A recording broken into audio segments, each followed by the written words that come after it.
insinuant qu'ils ne sont jamais vraiment seuls. Bienvenue à Bridgeport.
Pourquoi? Les croyants parlent d'entités qui se lassent. Les sceptiques parlent de dynamiques émotionnelles qui se stabilisent. Mais dans tous les cas, le phénomène ne dure pas indéfiniment, et Bridgeport semble suivre ce schéma. Quand Ed et Lorraine Warren arrivent à Bridgeport, on n'est pas dans un film, on est dans l'Amérique des années 70. C'est un contexte important. Le paranormal à cette époque est en pleine résurgence culturelle. Après les années 60 marquées par les mouvements spirituels, l'ésotérisme revient dans les foyers. La télévision commence à s'intéresser aux phénomènes étranges. Les talk-shows invitent médiums et des monologues. Le public est curieux. Et les Warren sont déjà dans ce paysage. Ed Warren se présente comme démonologue autodidacte, Lorraine comme médium et clairvoyante. Ils affirment travailler avec l'Église catholique, bien qu'ils ne soient pas officiellement mandatés en permanence par le Vatican, comme certains le croient. Leur méthode est constante. Écouter la famille, identifier la nature supposée des phénomènes, déterminer s'il s'agit d'un poltergeist, d'une hantise résiduelle ou d'une infestation démoniaque, appliquer des prières, des bénédictions, des rituels religieux. Dans le cas de Bridgeport, d'après les récits attribués aux Warren, il s'agirait d'un poltergeist à manifestation physique. C'est un point crucial. Un poltergeist, dans la classification paranormale, n'est pas forcément une âme ou un démon. C'est une entité, ou une force, associée à des déplacements d'objets, des coups, des perturbations physiques. Ce n'est pas la même chose qu'une possession. Et ça change la gravité théologique. Pour comprendre leur intervention à Bridgeport, il faut comprendre leur cadre religieux. Ed Warren se définissait comme démonologue laïque. Il affirmait avoir étudié les rites catholiques, les classifications démonologiques traditionnelles, les distinctions entre infestation, oppression et possession. Dans leur approche, tout commence par une évaluation spirituelle. Est-ce une âme errante? Une manifestation psychique? Une entité maligne? La différence est majeure. Un poltergeist dans leur classification peut être non démoniaque. Il peut être une énergie perturbatrice attachée à un individu. Et c'est là que Bridgeport est intéressant. Il ne semble pas avoir été présenté comme une possession démoniaque spectaculaire, mais comme une activité poltergeist. Cela signifie que selon leur grille de lecture, les phénomènes étaient violents, mais pas nécessairement sataniques. Leur méthode comprenait généralement prières spécifiques, bénédiction de la maison, utilisation d'objets religieux, observation comportementale des membres de la famille. Mais il faut être clair, les Warren n'étaient pas des scientifiques instrumentaux. Ils travaillaient dans un cadre spirituel, ce qui signifie que leurs conclusions reposaient sur l'interprétation théologique, pas sur une mesure physique, et ça change la nature de la preuve. Si on s'en tient au témoignage, les phénomènes à Bridgeport incluaient objets déplacés ou projetés, ou dans les murs, sensations d'oppression, manifestations autour d'un membre spécifique de la famille.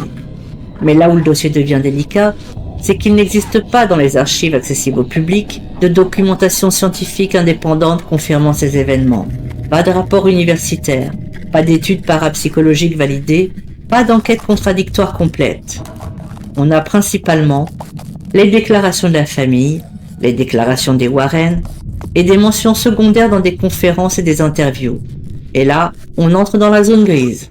Est-ce suffisant pour considérer le cas comme authentique? Ou est-ce insuffisant pour le considérer comme prouvé? C'est la question. Les Warren ont toujours fonctionné dans un modèle où l'expérience vécue prime sur la validation scientifique. Pour eux, le témoignage humain est central. Mais le monde académique, lui, demande autre chose. Des mesures, des enregistrements, des reproductions. Or, le paranormal, par définition, ne se reproduit pas sur commande. Et c'est là que le débat s'enlise. Ce qui est intéressant de le cas de Bridgeport, c'est qu'il n'a pas explosé médiatiquement comme Amityville. Il est resté relativement confidentiel. Mais pourquoi? Peut-être parce qu'il n'y avait pas d'éléments spectaculaires exploitables. Peut-être parce que les preuves visuelles n'étaient pas suffisantes. Peut-être parce que la famille ne voulait pas une exposition massive. Ou peut-être parce que le cas était trop ambigu. Et l'ambiguïté ne vend pas toujours. Dans les années 70, le public veut du clair. Soit c'est un démon, soit c'est un canular. Mais les cas intermédiaires dérangent. Maintenant, parlons franchement des critiques. Les Warren ont été accusés au fil des années de dramatiser certains dossiers.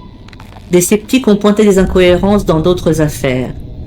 Des journalistes ont remis en question certaines affirmations. Attention, cela ne signifie pas que tout est faux, mais cela signifie que leur travail est controversé. Et quand on regarde Bridgeport à travers ce prisme, on doit garder ça en tête. Si un enquêteur a déjà été critiqué ailleurs, cela influence la perception de ses autres dossiers. C'est humain. Mais attention, il faut rester juste. Aucune preuve solide ne démontre que la famille Goodin aurait inventé toute l'histoire pour des gains financiers majeurs.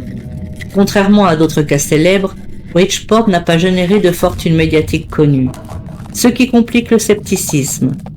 Si ce n'est pas pour l'argent, alors pourquoi? Erreur d'interprétation?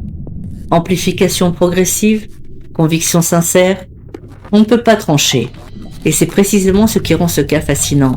Parce qu'il n'y a pas de smoking gun qui détruit le récit. Mais il n'y a pas non plus de preuves qui l'établissent solidement. C'est une affaire suspendue.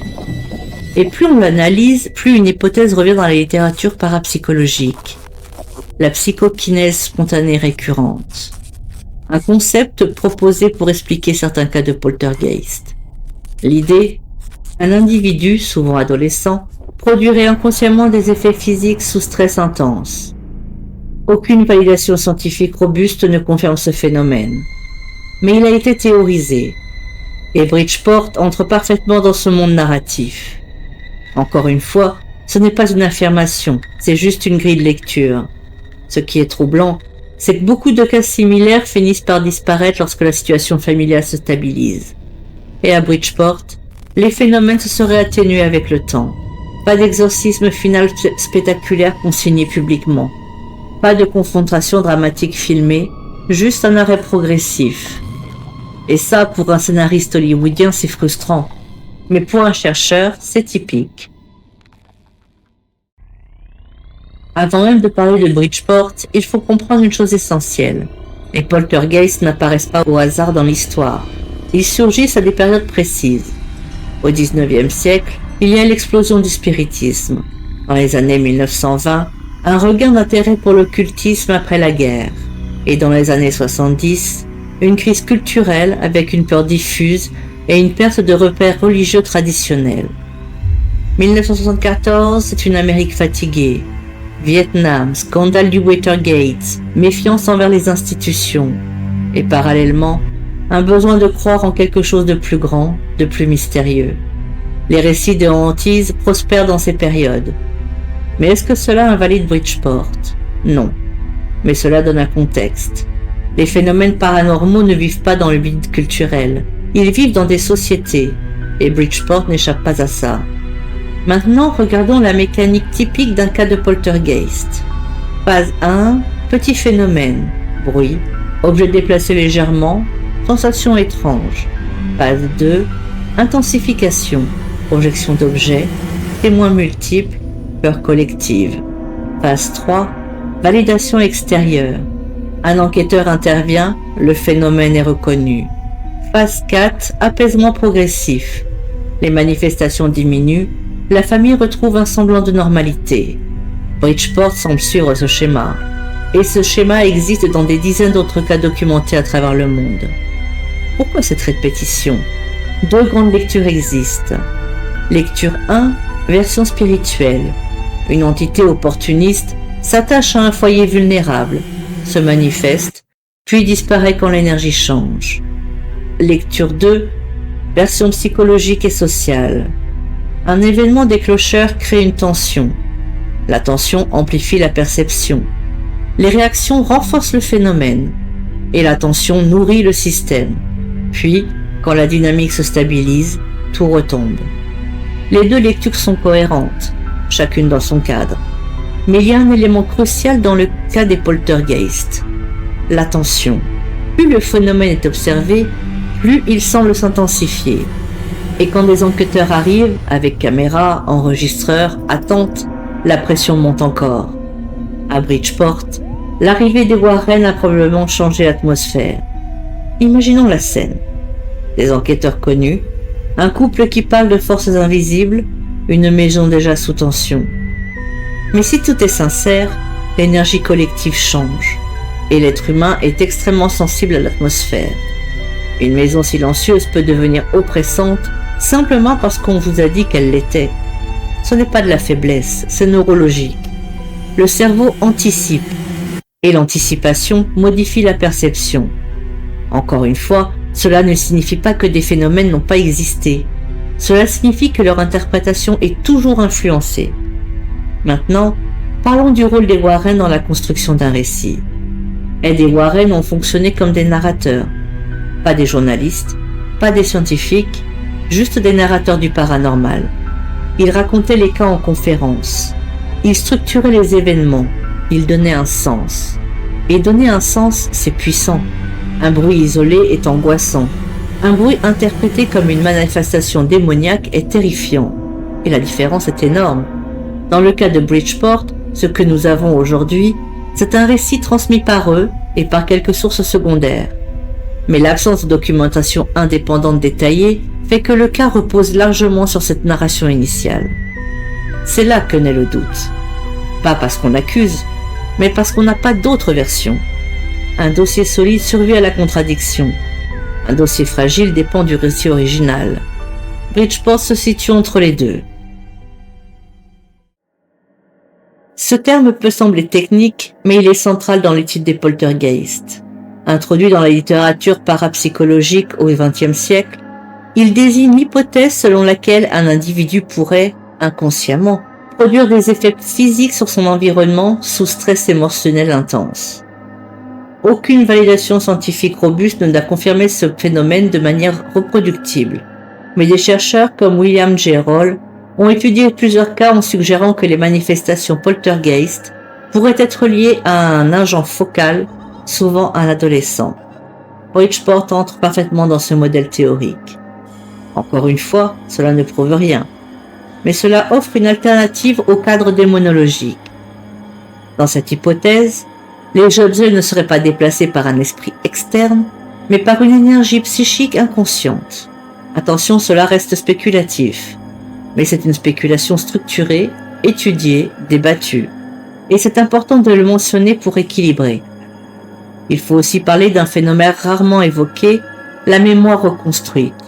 Avec le temps, les souvenirs changent, ils s'affinent, ils se dramatisent parfois inconsciemment. Si tu demandes à une famille, 10 ans après les faits, de raconter ce qu'elle a vécu, le récit sera plus structuré que sur le moment, plus cohérent, plus narratif. Parce que notre cerveau déteste le chaos, il reconstruit. Est-ce que cela a joué à Bridgeport? On ne peut pas le prouver, mais c'est un mécanisme universel. Et maintenant la question centrale. Pourquoi ce cas reste-t-il mineur dans l'histoire du paranormal? S'il était spectaculaire, il aurait explosé médiatiquement. S'il était totalement démonté, il serait classé comme canular. Mais il est resté comme dans une zone intermédiaire, ce qui signifie peut-être une chose simple. Il n'y avait pas assez d'éléments pour le transformer en phénomène culturel majeur. Et ça, paradoxalement, peut renforcer son authenticité perçue, parce que les grands canulars cherchent la lumière. Bridgeport n'a jamais vraiment cherché les projecteurs. Mais attention à ne pas romantiser ce silence. L'absence de médiatisation n'est pas une preuve de vérité, c'est juste une donnée. Alors que reste-t-il objectivement? Une famille qui dit avoir vécu des phénomènes violents, l'intervention des Warren, un récit transmis, un apaisement progressif et un manque de preuves publiques solides. Rien de plus, rien de moins. Et c'est frustrant parce qu'on aimerait trancher. On aimerait dire « oui, c'était surnaturel » ou « non, c'était explicable ». Mais Bridgeport ne nous offre pas ce luxe. Il nous laisse dans l'inconfort. Et peut-être que c'est ça sa véritable force. Pas les objets qui volent, pas les coups dans les murs, mais le doute.